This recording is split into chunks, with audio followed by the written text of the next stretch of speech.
so going to run the Eald'narche's Chaos. Right, so I've already run this with Keys, Lale, and Selphie before. Got that max score. And I'm gonna run it again this time with Eald'narche and Garnet. So yeah, that banner was kind to me where Eald'narche was concerned. Garnet I already had before from a previous free draw actually. Right, so yeah, decided to purple both of them. And yes, I'll be running them with Selphie, and summons going to be Ramu, just to take advantage of Garnet's Imperil and Enchant. Right? So things to take note of when it comes to this particular boss: they absorb Holy and Dark, right? Also, immune to HP attack disabled, so Arciella and Kefka, well, that aspect of their kit isn't going to be effective here. Right, so that's just something to take note of. They do regularly cleanse themselves of debuffs, right? Although it's not that big of a deal. There is a low chance of inflicting confuse, so if you want to, it would be nice if you have debuff protection on the team. Although because it's a low chance, it's really not that big a deal. You can push through it if you need to. The last thing to take note of, they do threatening sounding things if inflicted with lock.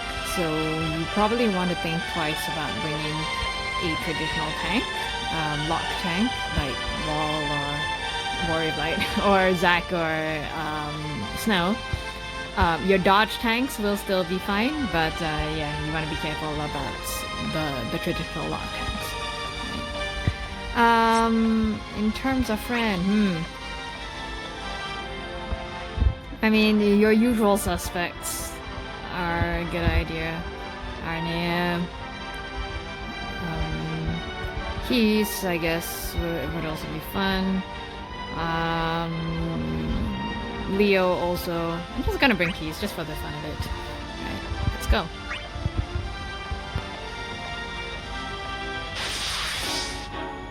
Well, Arnea would probably be more effective here. So, Trash Waves. Yeah. So, this, by the way, is my first time using both Eald'narche as well as Garnet, so forgive me if I'm a bit fuzzy. But as far as I can tell, right, so Garnet's kit is fairly straightforward. She imperils on both her S1 and S2, so S1 imperils Water, S2 imperils Thunderflash, right? Whichever one you use, it gives her a special frame buff that puts her in, you know, so like her S1 gives her a 1 frame buff that puts her in a water stance, so her Brave and HP attack turn into water element attacks.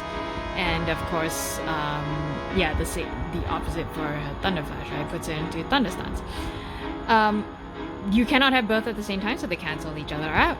Right? As far as I can tell, the water, Aquamarine Water Glint is generally more supporty battery, right? So she batteries more on more of her moves, right? I think on her Brave, HP, and the Water Glint itself. It also grants the team, the entire party, Brave regen.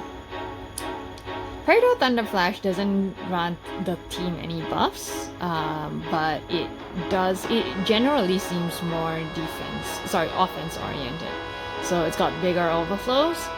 Both her Brave attack and HP attack get a HP dump. So both of these actually turn into HP attacks, right? And her modified HP attack has splash, right? It has a 20% splash to be exact. So I mean, the differences between them really aren't that big, right?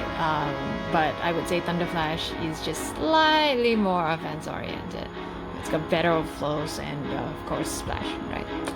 But yeah, I'm gonna open with Water Glint just to get the variation, and then I'm gonna switch over into Thunderflash mode. Because, by the way, the Trash Waves here, they're normal Trash Wave monsters, but, like, they're weirdly tanky. So don't be afraid to use skills here. Now, Eald'narche. Eald'narche's kit is fun, right?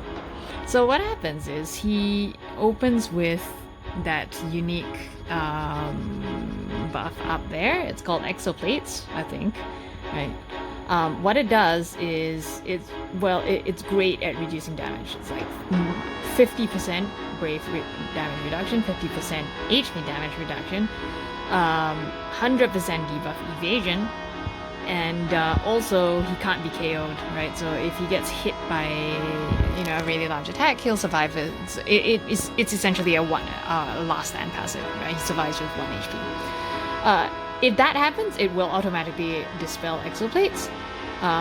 But otherwise, yeah, it just stays up there for up until you use his S1. So the first use of his S1 will dispel exoplates, and you can't get it back after, right? So it's a one-time deal, right? It will stay up until you use that S1, and then it's gone, right?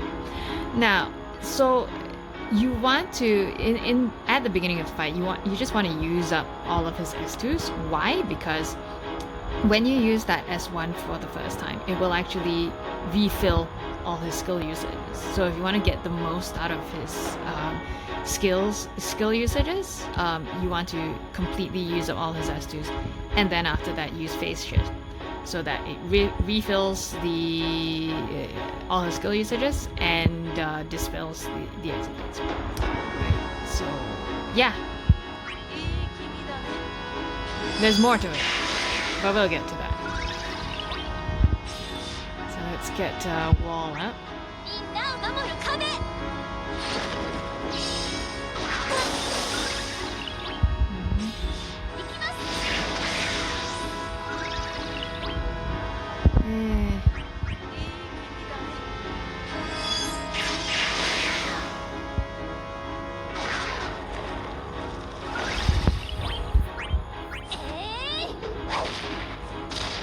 Oh, yeah.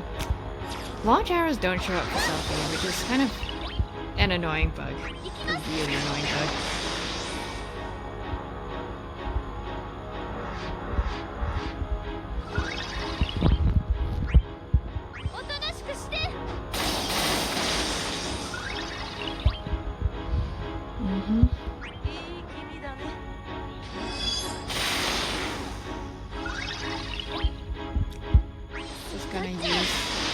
Just for the sake of getting that HP regen up.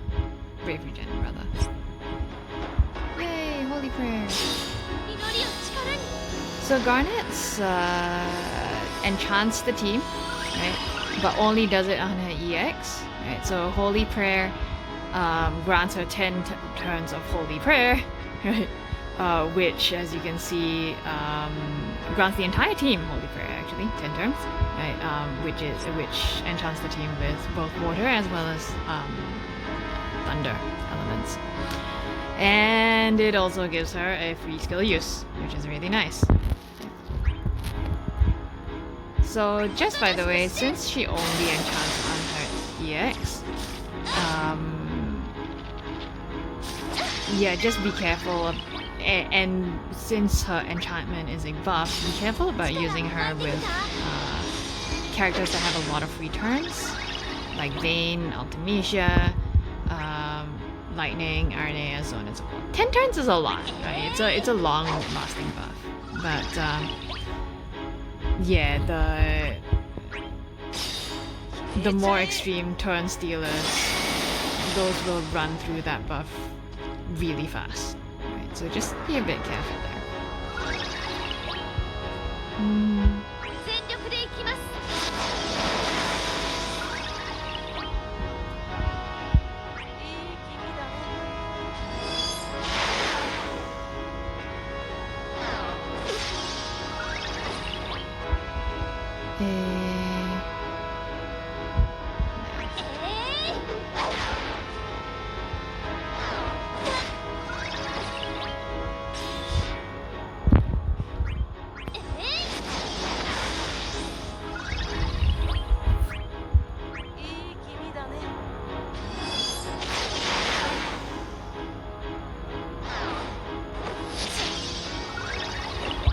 Probably being a bit more conservative than I really need to be, but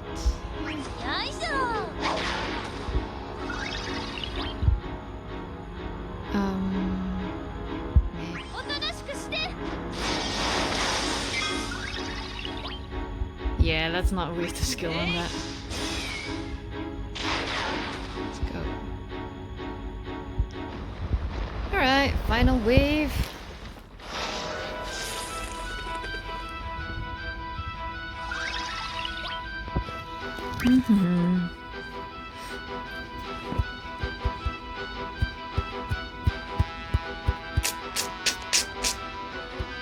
Considerations.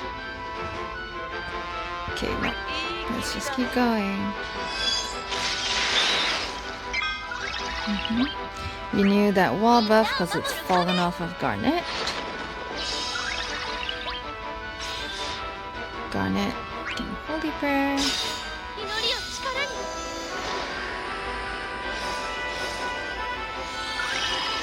By the way, the timing of this is less than ideal because, like, the first thing that they do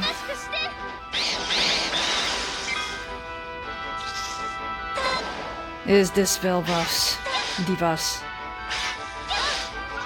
Really fucking annoying. Anyways, whatever. Let's put those debuffs back on.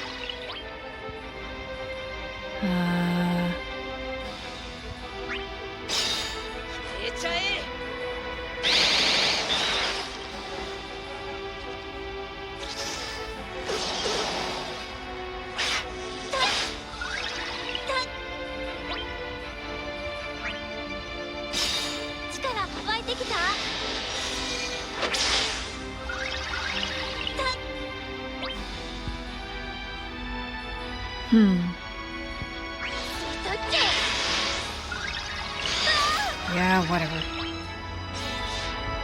Okay.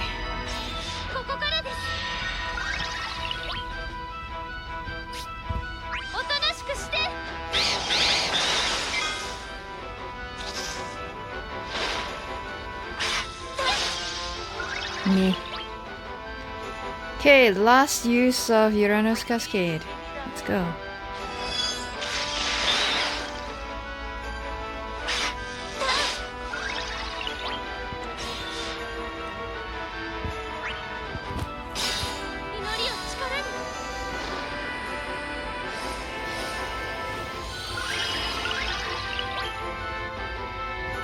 And,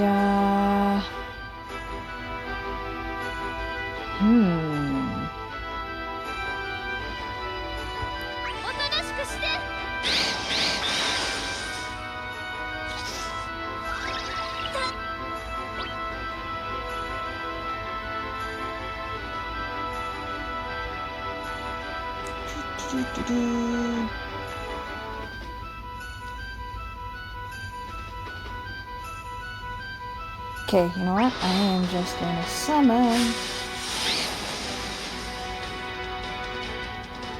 And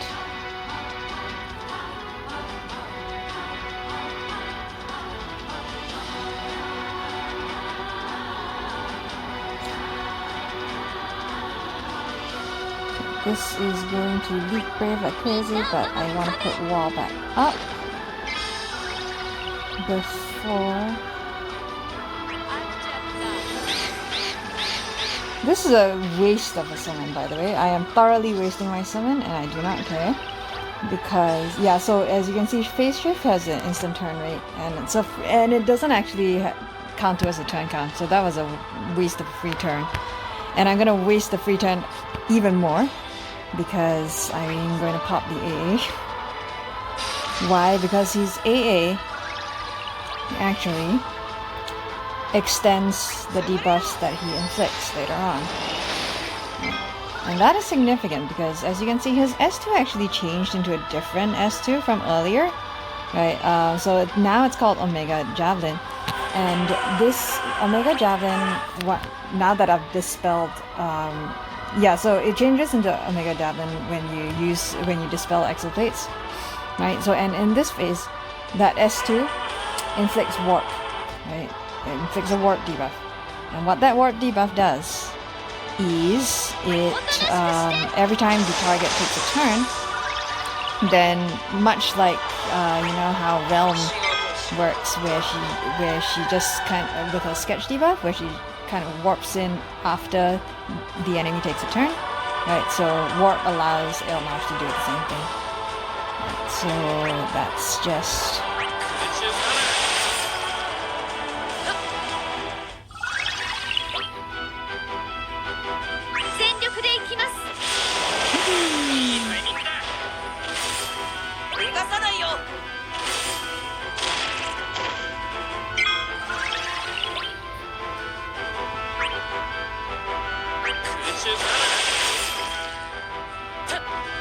The other fun thing is Vortex, right? Changes into Vortex plus when he's after Exoplates has been dispelled, and in this stance, it actually inflicts a 2-turn terror debuff. So what terror does is when an enemy is targeting Eald'narche with the terror debuff on, that turn just gets blocked. Right, so it can't take that turn. So, and again, with the AA on, that debuff gets an additional 2 turns, so it extends and then turns into a 4-turn terror debuff. Which is why, yeah, you want to pot that AA like before you cast X and the S2.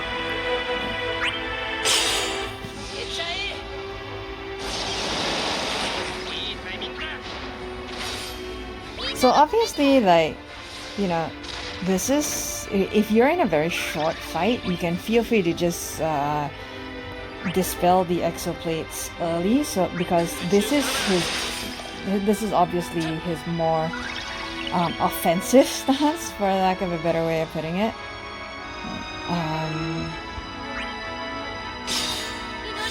Oh shit, that was a waste of a hero support.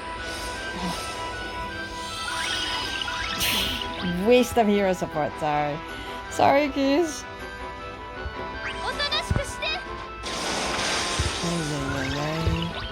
That was dumb as hell.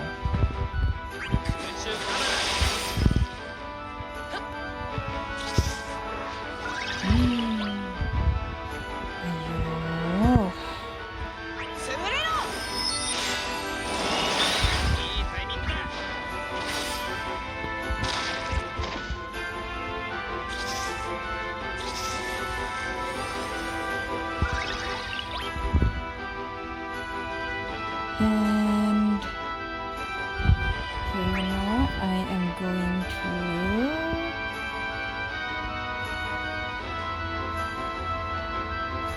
I'll use Sky High instead, just delay the lot of them. Attack, please.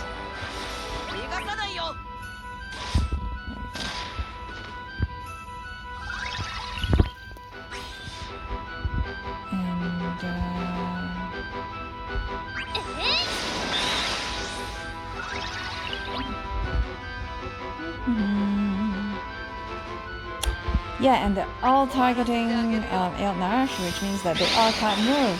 Cause oh wait, no. The ads don't have terror on, so the CNA can move. It's okay though. Doesn't matter.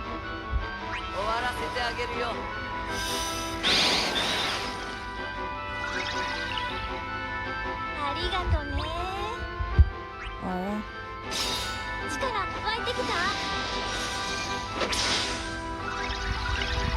Do they need wall back up? No, he's still got wall on. It's okay.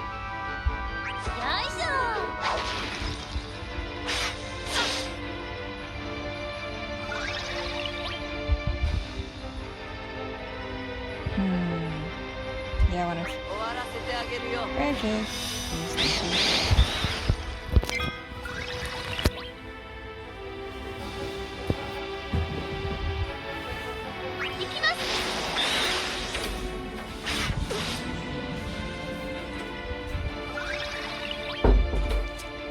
And excellent.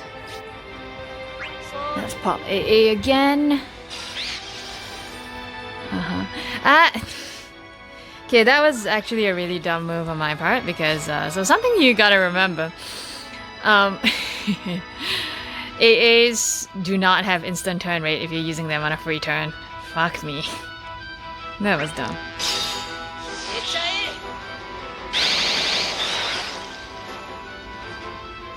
But anyway.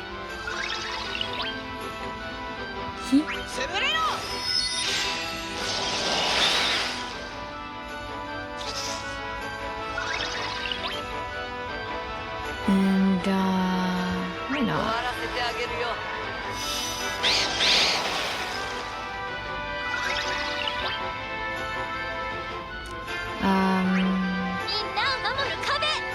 Beacon Bridge.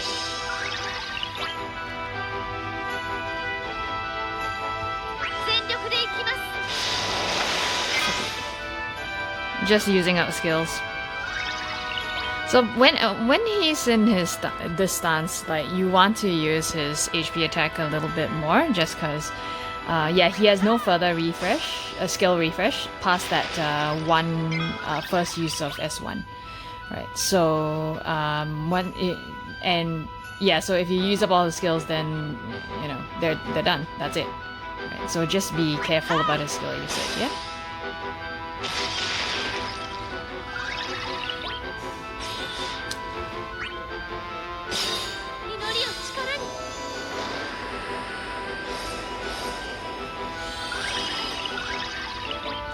Let's go.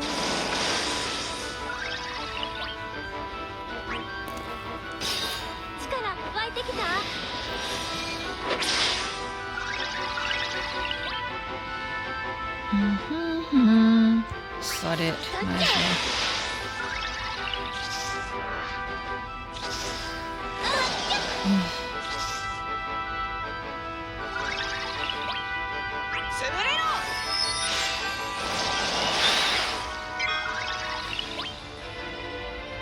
Ooh. Yeah, no, I'm out of A's. Never mind. It's all good.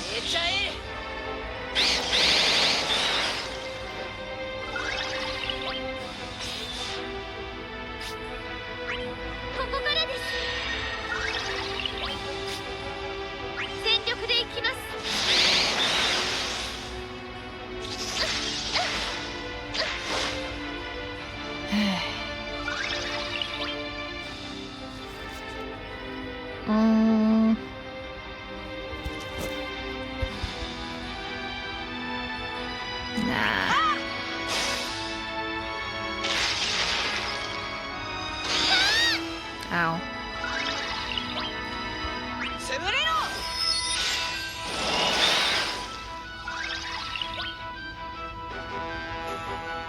Do I need to renew a wall? No, I do not.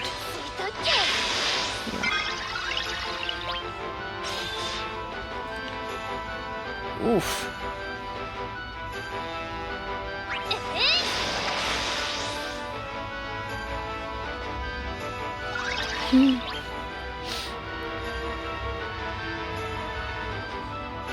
Yeah, that's brave shaped, a lot of them.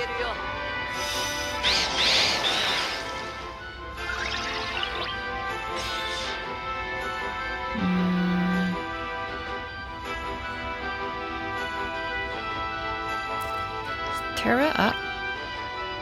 No, it's not. It's okay. So, ta-da! God, I love the number of free turns he gets. Sorry, yeah, phone auto-cut the recording just cause it got too long. But yeah, okay, so I'm down to like one skill use left, but it's okay. It's all good.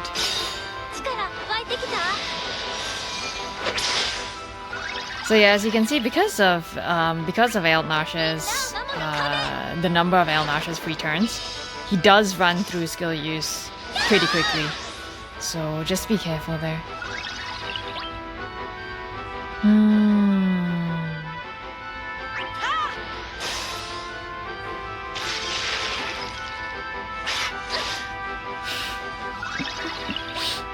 So many free turns.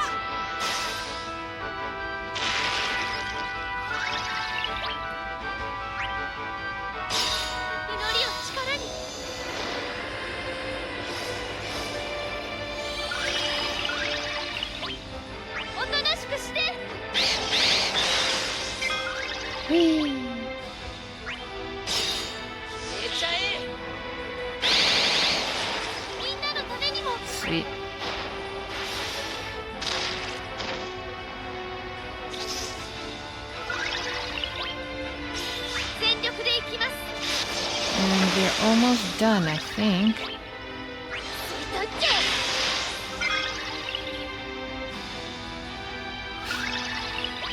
Oh yeah.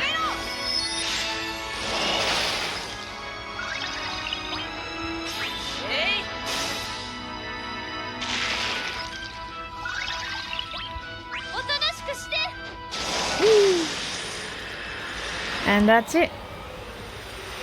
So that was pretty fun. Let's go.